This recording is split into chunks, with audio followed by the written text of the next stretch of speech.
Assalamualaikum warahmatullahi wabarakatuh. Innal hamdalillah nahmaduhu wa nasta'inuhu wa nastaghfiruh wa na'udzu billahi min shururi anfusina wa min sayyiati a'malina. Man yahdihillahu fala mudilla lahu wa man yudlil fala hadiya lahu. Asyhadu an la ilaha illallah wahdahu la syarika lahu wa asyhadu anna Muhammadan 'abduhu wa rasuluh. يا أيها الذين آمنوا اتقوا الله حق تقاته ولا تموتن إلا وأنتم مسلمون أما بعد فإن أصدق الحديث كتاب الله وخير الهدى هدى محمد صلى الله عليه وسلم وشر الأمور محدثاتها فإن كل محدثة بدعة وكل بدعة ضلالة وكل ضلالة في النار.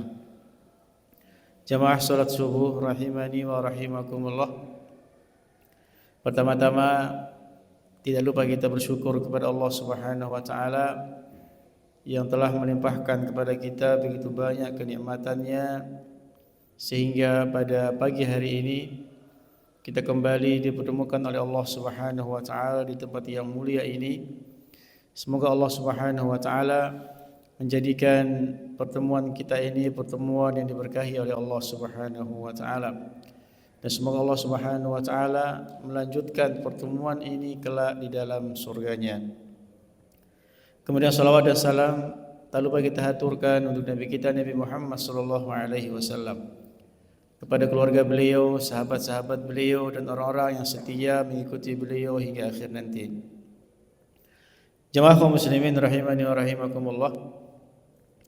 InsyaAllah pada pagi hari ini kita lanjutkan pembahasan dari Kitabul Jami' karya Ibnu Hajar Al-Asqalani rahimahullahu ta'ala. Dan kita masih di bab yang pertama yang berkaitan tentang adab-adab di dalam Islam. Dan kita juga masih membahas hadis yang pertama yang berkaitan tentang hak sesama muslim. Dan ini adalah sesi yang ketiga dari pembahasan hadis yang pertama ini. Sebelum kita mulai pembahasan, baiknya kita membaca hadis Nabi sallallahu alaihi wasallam.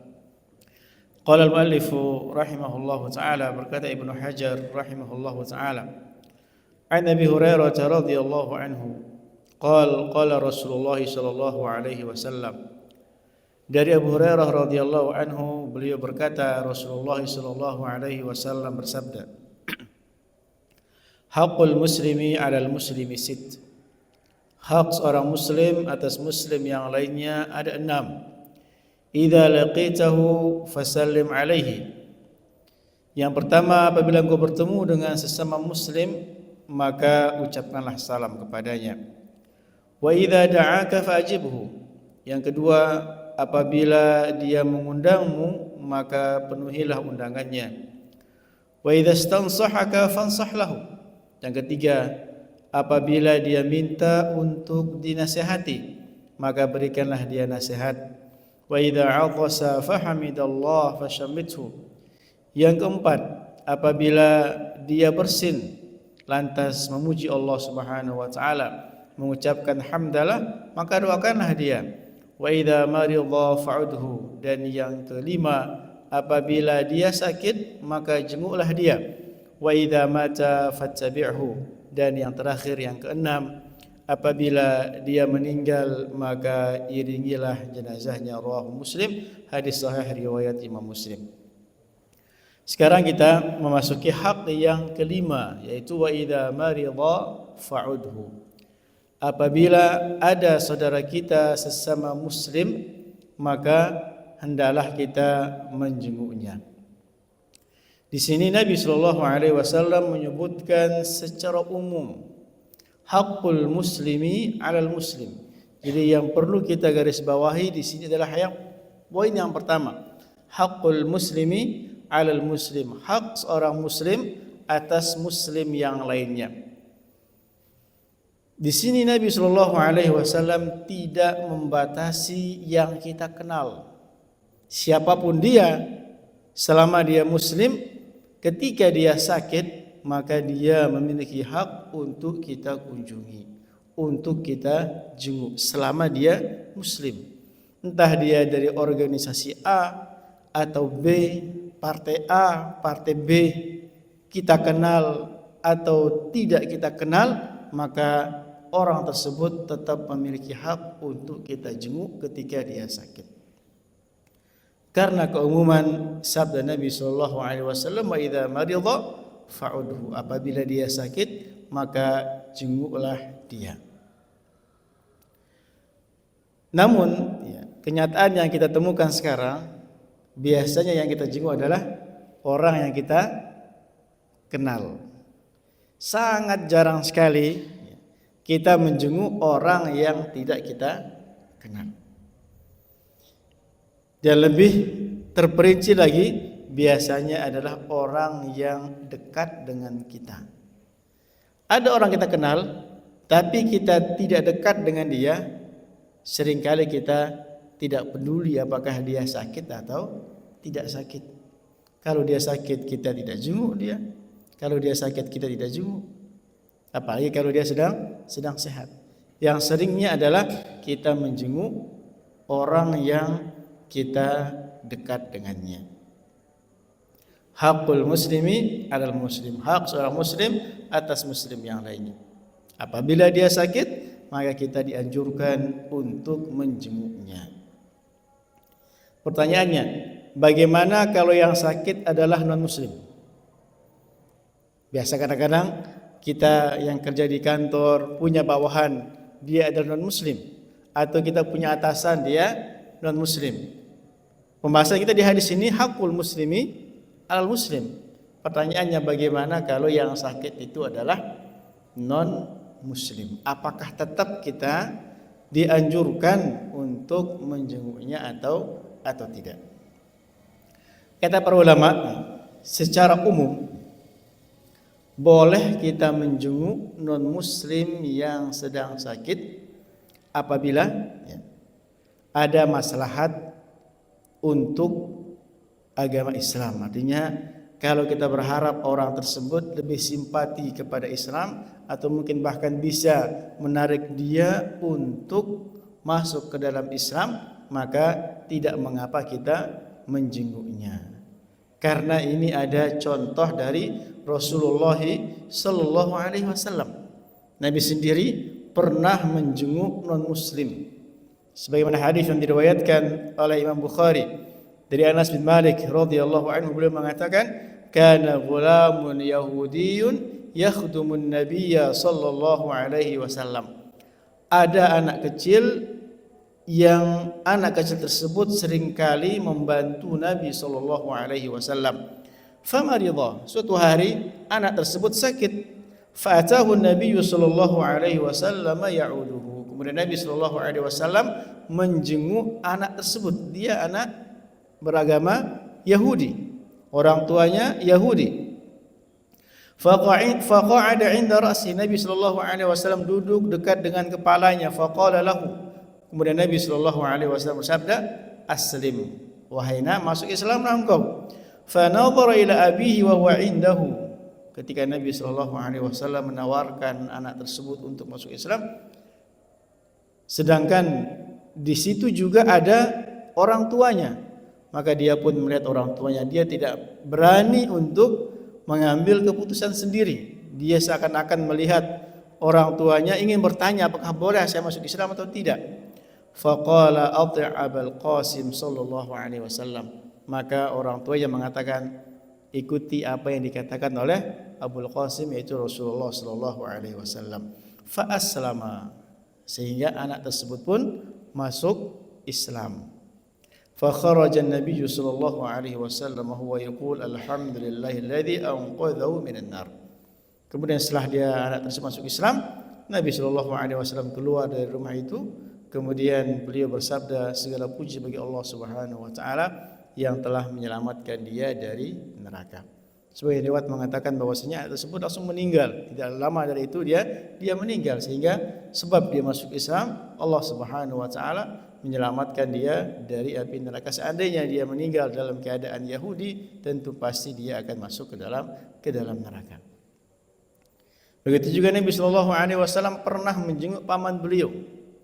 Jadi kalau kita punya keluarga yang non muslim, maka tetap kita dianjurkan untuk menjenguknya. Sebagai hak dia adalah keluarga kita atau tetangga kita. Sebagaimana Nabi sallallahu alaihi wasallam menjenguk paman beliau Abu Thalib ketika Abu Thalib sakit sebelum dia meninggal.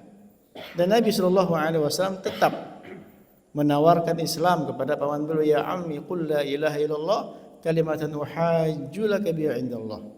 Wahai pamanku, katakanlah la ilaha illallah, satu kalimat, dengan kalimat ini aku akan membelamu kelak di hadapan Allah Subhanahu wa taala. Jadi kesimpulannya, boleh kita menjenguk orang non muslim jika ada maslahat, misalkan dia untuk kita berharap orang tersebut tertarik dengan agama Islam, atau untuk menunaikan hak keluarga, dia adalah keluarga kita yang non muslim tapi dia sakit, atau hak tetangga dan yang lainnya. Kemudian sakit apa yang kita jenguk? Apa jenis sakitnya, baru kita dianjurkan untuk menjenguknya. Karena keadaan yang kita temukan, biasanya kita menjenguk orang itu kalau dia bagaimana sakitnya? Kalau sakit parah biasanya. Padahal Nabi Shallallahu Alaihi Wasallam tidak menyebutkan jenis penyakitnya. Yang penting dia sakit, maka tetap kita dianjurkan untuk menjenguknya. Karena kalau kita sakitnya sebulan baru kita pergi menjenguknya, sakitnya sangat parah sampai masuk rumah sakit baru kita pergi untuk menjenguknya. Padahal Nabi Shallallahu Alaihi Wasallam tidak pernah membatasi penyakit seorang muslim baru kita pergi untuk menjenguknya. Jadi tidak perlu kita menunggu saudara kita sakit parah baru kita pergi untuk menjenguknya. Kalau kita dengar dia sehari dia sudah sakit, maka tidak mengapa kita tetap pergi untuk menjenguknya sebagaimana yang dicontohkan oleh Rasulullah SAW. Sekarang kalau ada jamaah misalkan di sini dia sakit mata misalkan, apakah ada jamaah yang lain pergi ke rumah untuk menjenguknya? Biasanya tidak biasanya.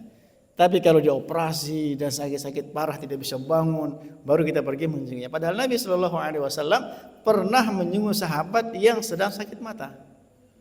Nabi Shallallahu Alaihi Wasallam pernah menjenguk sahabat yang sakit mata. Sebagaimana riwayat dari Zaid bin Arqam, beliau mengatakan, "Adani Rasulullah Shallallahu Alaihi Wasallam min waja'in kana bi'aini." Nabi Shallallahu Alaihi Wasallam pernah menjenguk saya ketika saya sakit mata.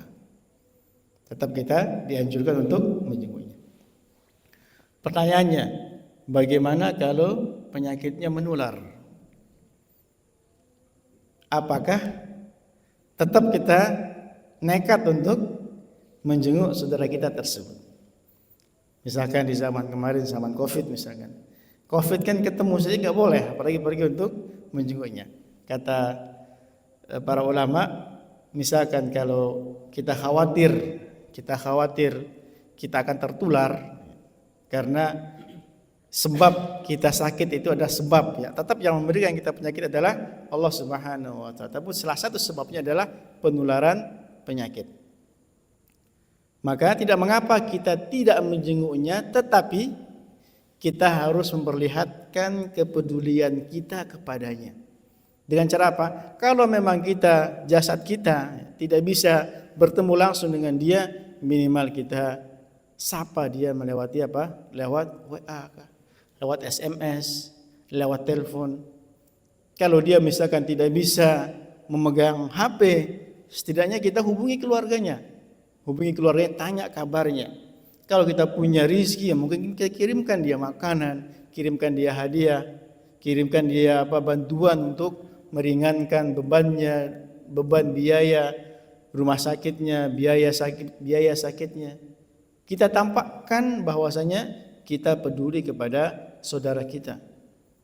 Seandainya kita tidak bisa untuk menjenguknya karena ada alasan, entah penyakitnya karena menular, dokter tidak mengizinkan kita untuk bertemu langsung dengan dia, dikhawatirkan akan menular, atau dia di tempat yang jauh. Tempat yang jauh di mana kita tidak mungkin untuk pergi menjenguknya, maka setidaknya kita harus memperlihatkan bahwasanya kita tetap peduli kepadanya dengan tanya kabarnya, memberikan dia motivasi, memberikan dia hadiah, membantu dia dan yang lainnya. Jadi menjenguk orang sakit memiliki keutamaan yang sangat luar biasa di dalam Islam. Selain dia adalah hak sesama muslim, dan Allah Subhanahu wa taala memberikan keutamaan-keutamaan yang banyak.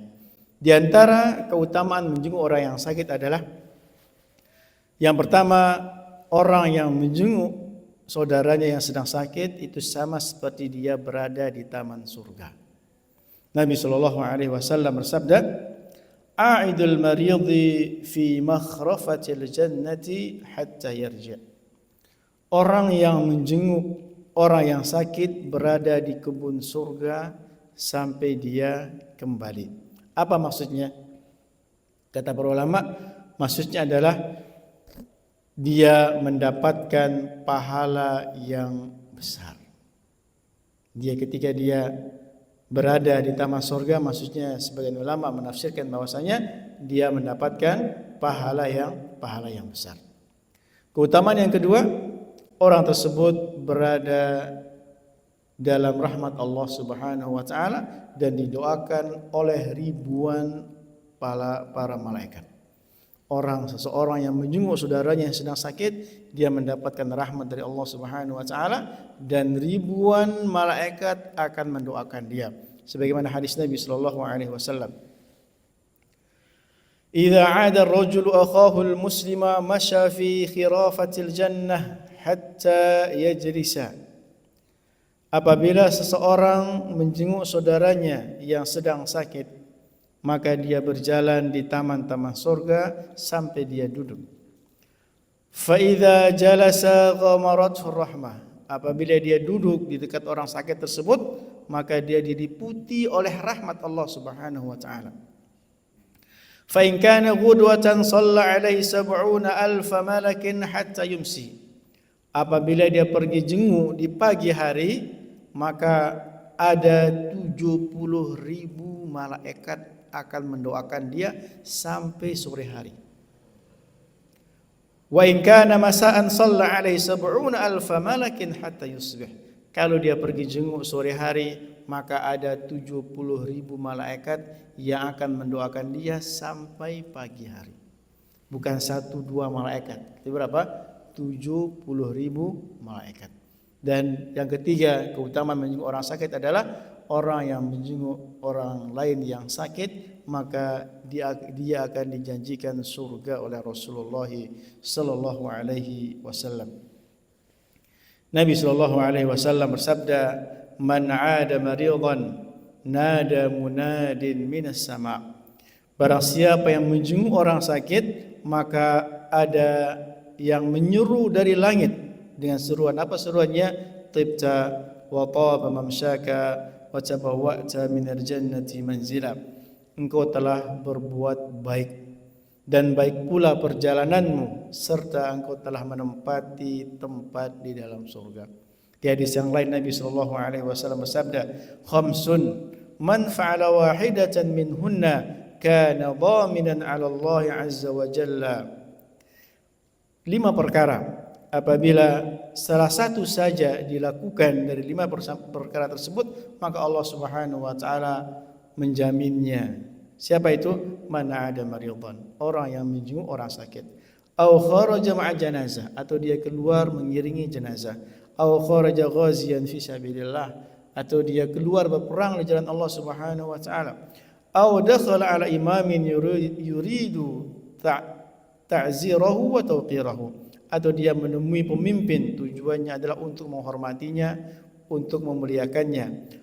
Aw qa'ada fi baitihi fasalima wa salima an-nasu minhu. Yang kelima, orang yang berdiam diri di rumahnya supaya dia selamat dan orang lain selamat darinya. Kemudian keutamaan yang keempat adalah supaya kita bisa mengingat yang namanya nikmat Allah Subhanahu wa taala. Itu hikmahnya. Ketika kita pergi menjenguk saudara kita yang sedang sakit, hikmahnya adalah apa? Hikmahnya kita semakin bersyukur terhadap nikmat Allah Subhanahu wa taala, nikmat kesehatan. Itu sangat luar biasa. Makanya Nabi sallallahu alaihi wasallam menyebutkan, "Man asbaha minkum mu'afan fi jasadihi wa aminan fi sirbihi wa indahu qutu yaumi fa ka'annama hizat lahu dunya bihadafiriha. Barang siapa yang di pagi harinya dia aman, dia sehat dan dia mendapatkan makanannya di hari itu, maka seakan-akan Allah Subhanahu wa taala telah mengumpulkan dunia kepadanya. Karena kita membutuhkan 3 hal ini, di antaranya adalah kesehatan. Ketika kita menjenguk orang sakit, maka kita semakin bersyukur kepada Allah Subhanahu wa taala karena Allah Subhanahu wa taala memberikan kita kesehatan yang tidak diberikan kepada saudara kita yang sakit. Disebutkan dalam sebuah riwayat dan ini dinukilkan oleh Ibnul Jauzi rahimahullah, ruwiya anna rajulan jaa ila Aisyah Ummul Mukminin radhiyallahu anha. Diriwayatkan ada seseorang datang menemui Ummul Mukminin Aisyah radhiyallahu anha. Faqal, dan dia mengatakan, ya Ummul Mukminin, inna bida'an fahal 'indaka dawa'un. Wahai Ummul Mukminin, saya memiliki penyakit. Apakah engkau memiliki obatnya? Qalat wa mada'uka. Aisyah radhiyallahu anha mengatakan, apa penyakitmu? Qala al-qaswah. Dia mengatakan, saya memiliki penyakit itu hati saya keras, bukan penyakit bukan penyakit tubuh, tapi hatinya yang keras. Ketika dia membaca Al-Qur'an misalkan, dia tidak merasa khusyuk, dia tidak mentadabburinya. Dia tidak menangis ketika mendengar firman Allah Subhanahu wa taala, hatinya sangat keras. Faqalat Aisyah radhiyallahu anha mengatakan, bi'sad da'uka. Seburuk-buruk penyakit adalah penyakitmu ini. Apa obatnya? Udil marudha. Obatnya adalah jenguklah orang yang sedang sakit. Washhad al-janaiz wa tawaqqa' al-maut. Saksikanlah jenazah dan pastikan engkau akan meninggal nantinya. Salah seorang ulama mengatakan, zur as-sijn marrah fil umr li ta'rifa fadlallahi 'alaika fil hurriyah. Jenguklah, kunjungilah penjara sekali dalam seumur hidupmu minimal. Kenapa? Supaya engkau merasakan bagaimana nikmat yang namanya kebebasan. Zur al-mahkamah marratan fil 'am li ta'rifa fadlallahi 'alaika fi husnil khuluq. Kunjungilah mahkamah pengadilan sekali dalam setahun supaya engkau tahu bagaimana keutamaan Allah Subhanahu wa taala kepadamu yang telah memberikanmu akhlak yang baik. Karena kebanyakan orang yang kasus-kasus di pengadilan itu biasanya karena akhlak yang buruk. Zuril mustashfa marratan fi syahri li ta'rifa fadlallahi 'alaika fi sihhati wal 'afiyah.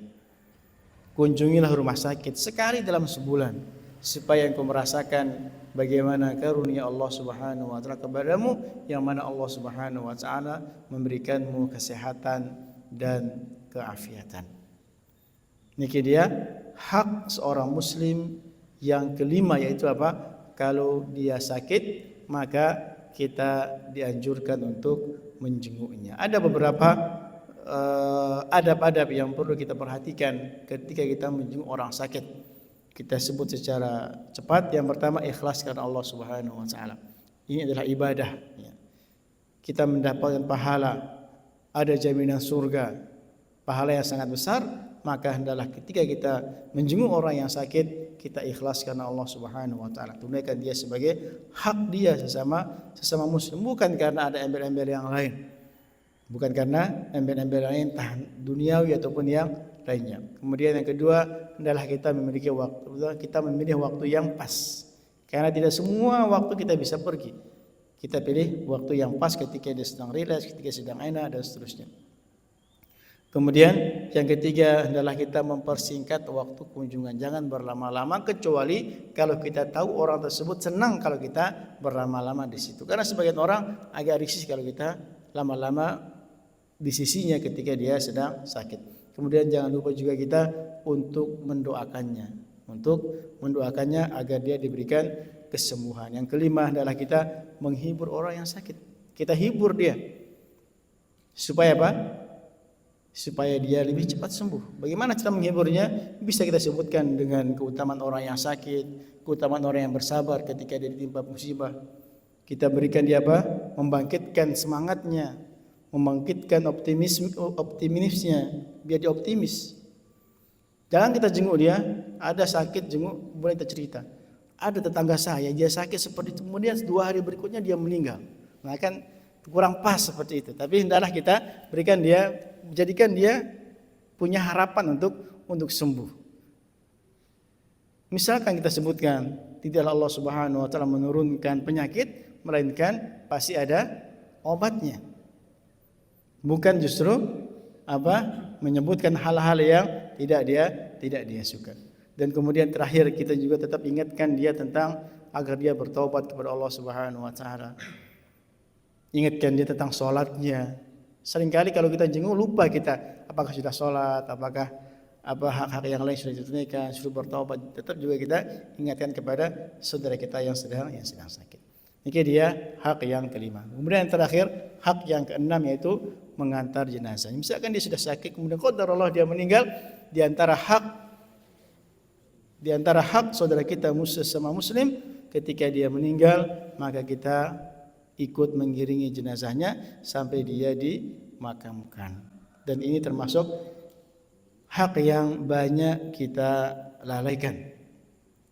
Jadi di kampung tempat saya tinggal, kalau bukan jamaahnya maka dia tidak pergi untuk menyolatinya, apalagi untuk mengiringi jenazahnya. Kalau bukan dia satu organisasi maka dia tidak pergi untuk mengiringi jenazahnya. Padahal kita kembali ke hadis yang kita baca tadi, hakul muslimi alal muslim, hak seorang muslim atas muslim yang lainnya. Selama dia seorang muslim bersaksi bahwasanya tidak ada ilah yang berhak disembah kecuali Allah, dan bersaksi bahwasanya Nabi Muhammad SAW adalah nabi dan utusan Allah, maka dia memiliki hak apa? Ketika dia meninggal, kita pergi untuk mengiringi jenazahnya sampai dia dimakamkan. Dan pahalanya sangat besar. Pahalanya sangat besar. Sebagaimana riwayat Bukhari dan Muslim dari Abu Hurairah radhiyallahu anhu, dari Nabi sallallahu alaihi wasallam, beliau bersabda, "Man syahidal janazata hatta yusalla 'alaiha falahu qirat." Barang siapa yang menyaksikan jenazah sampai disolatkan, artinya dia ikut solat, falahu qirat, maka dia mendapatkan 1 qirat. Wa man syahidaha hatta tudfan falahu qiratan. Dan barang siapa yang mengiringi menyaksikan jenazahnya sampai dia dimakamkan, maka dia mendapatkan dua qirat. Qila wa ma qiratan, dikatakan kepada Nabi sallallahu alaihi wasallam, "Ya Rasul, apa itu qirat?" Qala mithlul jabalainil 'azimaini, seperti 2 gunung yang besar. Dan dalam riwayat Muslim, asgharuhuma mithlu Uhudin. Dan gunung yang paling kecil adalah apa? Seperti gunung Uhud pahalanya. Itu yang paling kecil. Salat jenazah kita mendapatkan seperti gunung Uhud. 1 gunung Uhud pahalanya. Kemudian mengiringi jenazahnya sampai dimakamkan dapat lagi, sehingga kita mendapatkan dua qirat. Sekarang supaya kita benar-benar merasakan begitu besar pahalanya, mari kita lihat seperti apa sih gunung Uhud itu. Disebutkan dalam beberapa referensi, Gunung Uhud di Madinah memiliki panjang sekitar 7 km. Panjangnya 7 km. Kemudian lebarnya sekitar 3 km.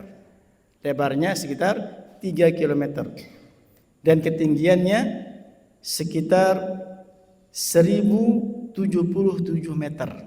Ketinggiannya sekitar 1077 meter. Kira-kira berapa beratnya? Mungkin disebutkan di sini sekitar triliunan ton, bukan 1 juta ton, 2 juta, tapi triliunan ton. Itulah pahala yang akan dia dapatkan ketika dia mensolati jenazah saudaranya dan dia mengiringi jenazah sampai ke pemakaman. Salah seorang sahabat yang bernama Ibnu Umar radhiyallahu anhu mendengar hadis ini. Begitu besar pahala yang didapatkan ketika dia mensolati jenazah, ketika dia mengiringi jenazah sampai pemakaman. Fata'adzamahu. Masa seperti itu? Agak ragu lah begitu. Untuk menguatkan apakah ini benar sabda Nabi sallallahu alaihi wasallam, maka beliau pun mengutus seseorang untuk bertanya kepada Aisyah radhiyallahu anhu, apakah hadis ini benar-benar datang dari Rasulullah sallallahu alaihi wasallam? Faqalat sadaqa Abu Hurairah. Aisyah mengatakan benar apa yang dikatakan oleh Abu Hurairah radhiyallahu anhu. Nabi sallallahu alaihi wasallam benar-benar bersabda demikian. Ini hadis yang sahih. Faqala Ibnu Umar berkata, laqad farradna fi qararati katsira. Sungguh kita telah melalaikan begitu banyak pahala dari Allah Subhanahu wa taala. Jadi kalau kita menemukan ada jenazah disolati, maka kita mampir di situ. Entah orang yang kita kenal atau tidak kita kenal, entah dia dari jamaah kita atau bukan jamaah kita. Karena pahala yang dijanjikan oleh Rasulullah SAW di hadis ini tidak membatasi. Kamu akan mendapatkan satu qirat kalau yang kamu salati adalah satu partai denganmu. Tidak ada seperti itu. Kamu akan mendapati satu qirat kalau engkau satu jamaah dengan orang. Tidak. Selama dia muslim, maka dia tetap mendapatkan keutamaan mensolati jenazah, mendapatkan keutamaan untuk apa? Untuk ketika dia mengiringi jenazah saudaranya. Dan kita katakan ini berlaku untuk semua muslim, baik yang dia kenal ataupun yang tidak dia kenal. Nabi tidak membatasi. Kalau yang kau kenal dapat pahalanya full, kalau enggak kenal dapat pahalanya setengah. Enggak seperti itu. Mau kenal enggak kenal, selama dia muslim, maka dia akan mendapatkan pahala yang dijanjikan oleh Rasulullah sallallahu alaihi wasallam. Apa hikmahnya? Pertama, ketika kita mengiringi jenazah saudara kita, ini adalah kita menunjukkan penghormatan kepada sesama muslim. Yang kedua, agar mengingatkan kita kepada kematian. Supaya kita ingat kematian. Makanya disebutkan bahwasanya Umar bin Khattab radhiyallahu anhu memiliki cincin. Di cincin beliau tertulis kafa bil mauti wa'idhan. Cukuplah kematian sebagai penasihat. Nabi sallallahu alaihi wasallam bersabda, "Aktsiru dzikra hadimil ladzat."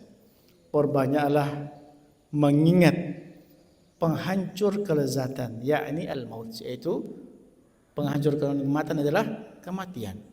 Sering-seringlah mengingat kematian. Belum lagi akan mendapatkan pahala yang besar dari Allah Subhanahu wa taala. Jadi sehingga ketika kita melihat ada jenazah, kita mengambil peringatan di situ bahwasanya suatu saat kitalah yang berada di situ, sehingga kita mempercepat untuk bertaubat kepada Allah Subhanahu wa taala. Sehingga kita bisa memperbanyak ibadah kepada Allah Subhanahu wa taala karena kita tahu, karena kita sadar bahwasanya suatu saat kitalah yang ada di posisi tersebut.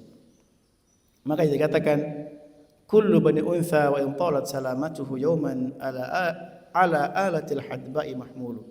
Seseorang bagaimanapun panjang umurnya, yauman ala alatil hadba'i mahmulu, akan tetapi suatu saat dia akan berada di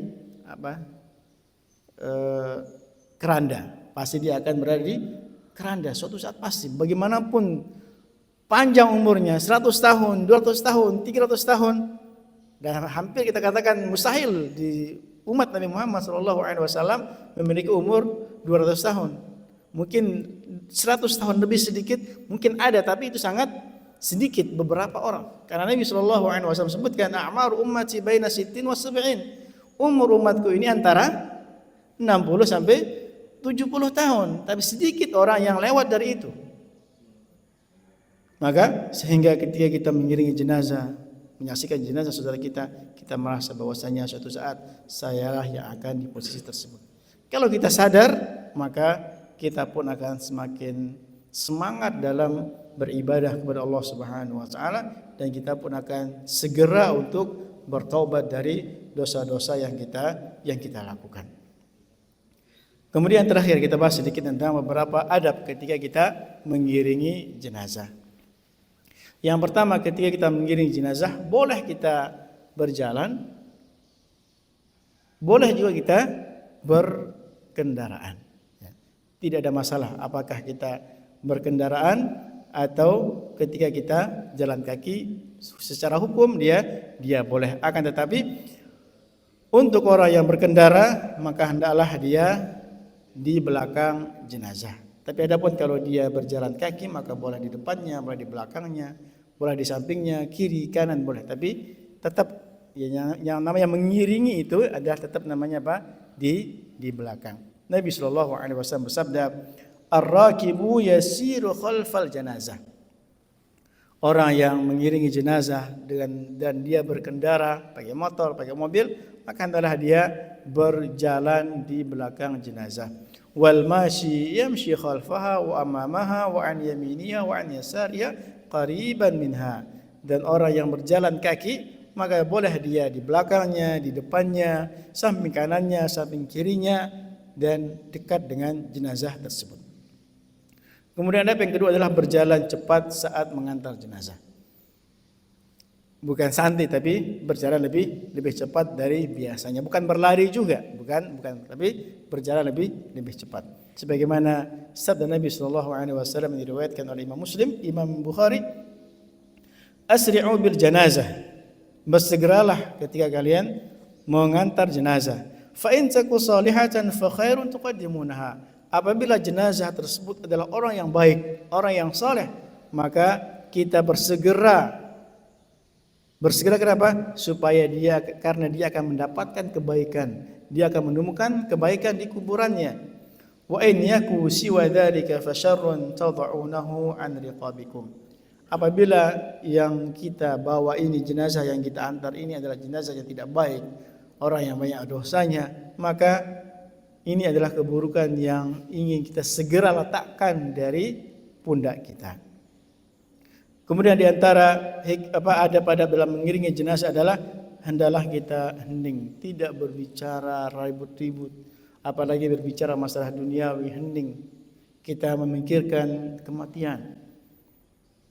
Khusyuk sebagaimana hadis Nabi SAW riwayat Ibnu Abbas, beliau mengatakan anna Rasulullah SAW kana idza syahida janazatan ru'iyat alaihi ka'abah wa aktsaru haditsan nafsi. Sesungguhnya Nabi SAW apabila beliau menghadiri jenazah tampak pada diri beliau kesedihan, bukan senang tertawa.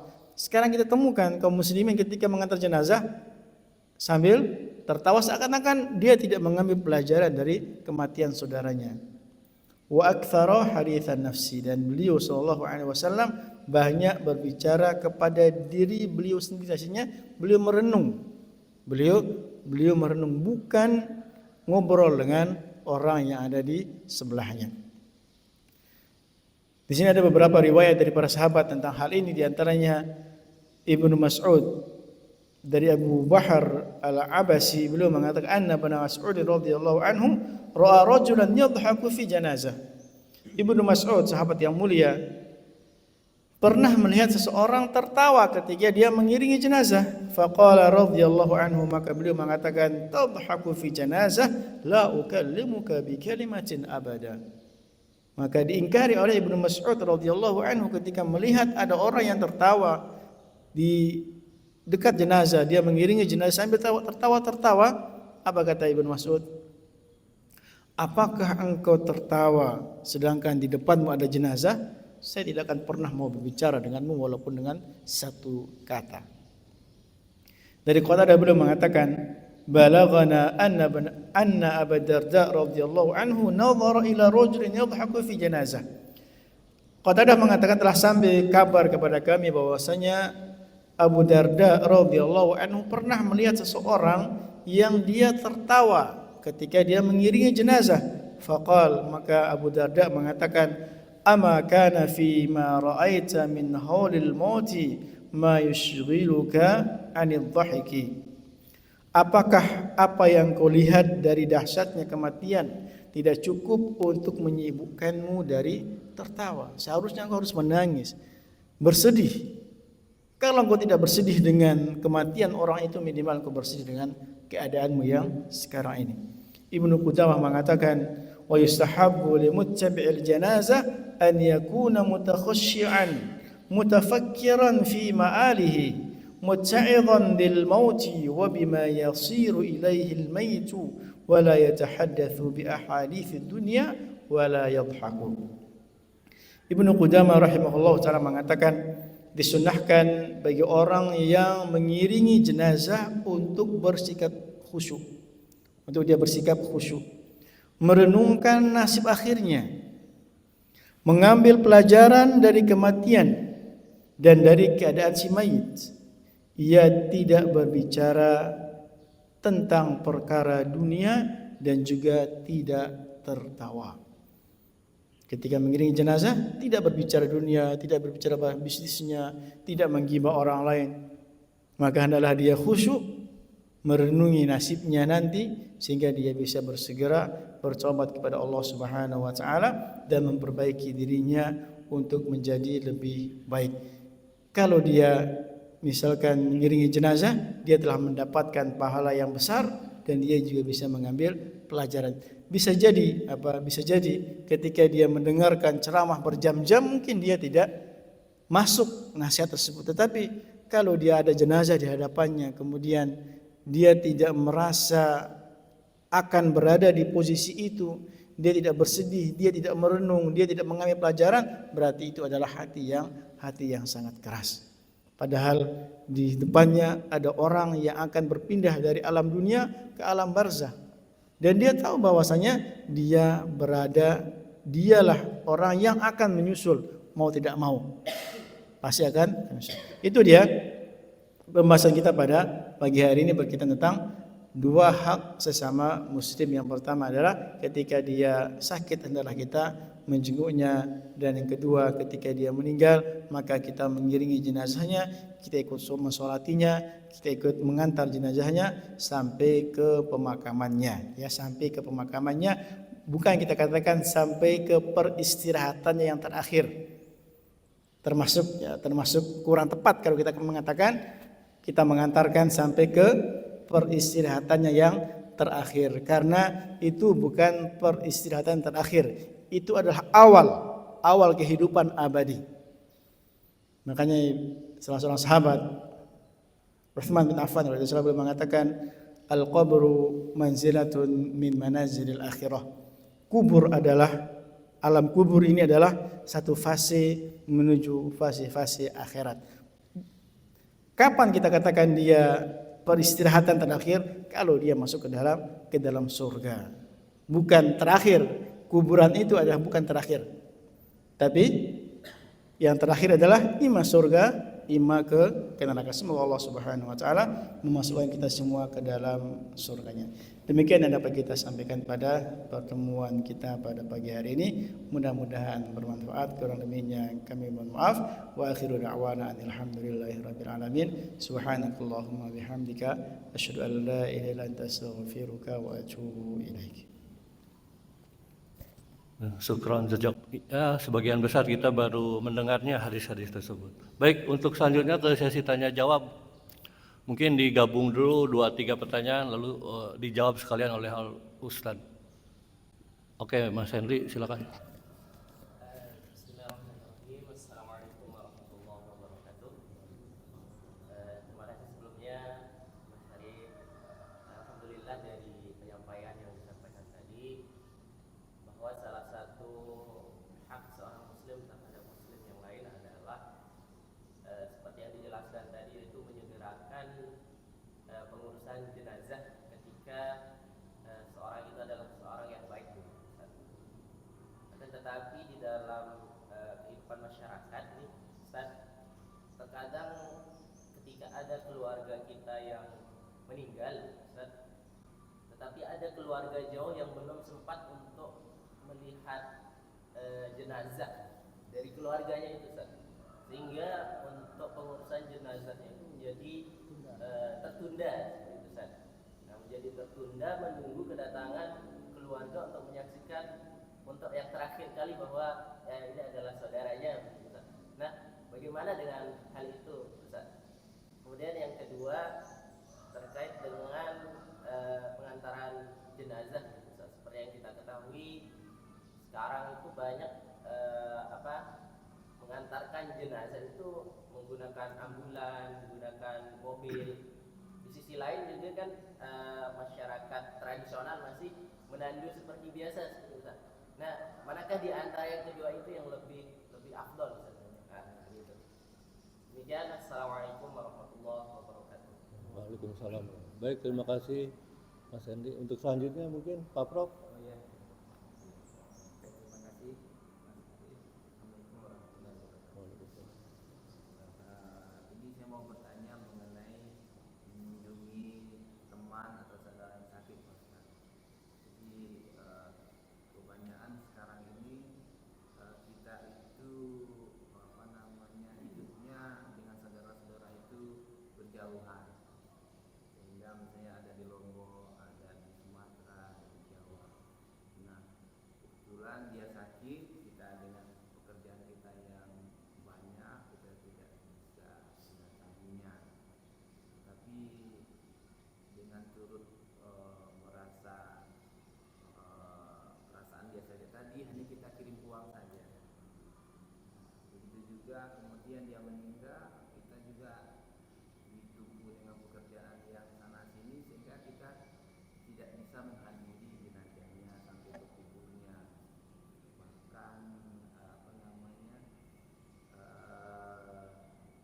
kalaupun kita mengejar kuburnya, dia sudah dikebumikan ya, dengan jadwal pesawat yang tidak bisa dikejar, menunggu kedatangan kita. Tapi hanya rasa turut berdukanya, jangan kirim uang saja. Bagaimana hukumnya itu, Pak? Terima kasih. Assalamualaikum warahmatullahi wabarakatuh. Baik, terima kasih Pak Ketua DKM. Untuk selanjutnya satu pertanyaan lagi mungkin yang oke, silakan Pak.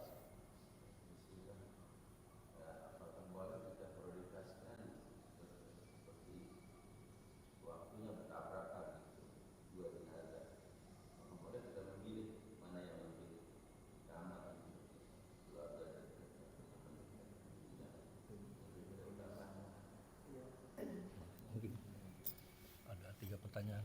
4-nya. Jazakumullah khairan atas pertanyaannya. Jadi lupa kita pertanyaan pertama. Pertanyaan pertama terkait penundaan, ya, penundaan pengurusan jenazah karena menunggu saudara atau keluarga yang jauh, supaya saudara yang jauh tersebut bisa melihat melihat jenazahnya yang terakhir. Secara hukum, ya, yang sunnah adalah menyegerakan jenazah si mayit. Ketika ada orang meninggal, maka itu sunnah. Ya. Sunnah adalah menyegerakan supaya jenazah ini segera untuk diurus, dimandikan, disolati, tidak menunggu sehari. Ya, kalau bisa di hari yang pagi dia meninggal, misalnya, kalau bisa selesai urusannya di hari itu, di hari itu. Tapi misalkan qadarullah ada keluarga yang jauh, entah anaknya atau istri, suaminya, tempat yang jauh, secara hukum boleh-boleh saja. Secara hukum itu boleh-boleh saja selama tidak terlalu lama, berhari-hari, sampai mungkin jenazahnya sampai mengeluarkan aroma yang tidak enak. Tapi mungkin ditunda sekarang, misalkan dia meninggal kemudian ditunda sampai besok, mungkin secara hukum masih diperbolehkan. Tapi tentunya yang lebih utama adalah segera mengurus jenazahnya. Itu yang segera untuk mengurus jenazahnya, itu yang utama. Memang kalau dibutuhkan, sangat dibutuhkan, misalkan keluarga yang jauh tersebut ngotot tidak mau dia mengurus jenazah tersebut kecuali setelah dia pulang misalkan, maka mungkin secara hukum boleh saja. Nabi SAW beliau tidak dikuburkan langsung, tapi karena waktu itu para sahabat sibuk untuk menentukan siapa pengganti Rasulullah SAW.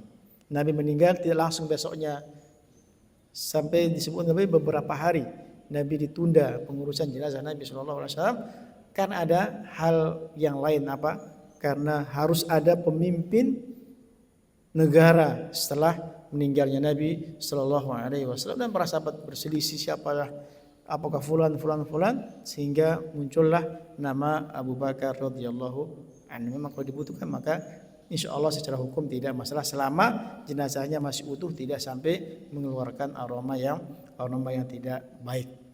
Dan biasanya kita paling sehari maksimal, sepertinya seringkali itu sehari. Kalau meninggal sekarang maka paling kita lihat kalau kebiasaan masyarakat kita paling lama itu dia hanya bermalam 1 malam saja biasanya jenazah itu. Baru setelahnya biasanya akan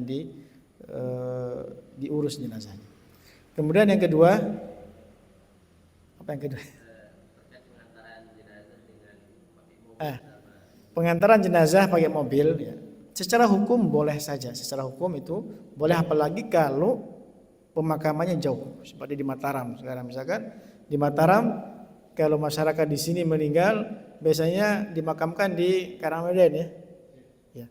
Itu lumayan jauh itu. Tahu kalau dia pakai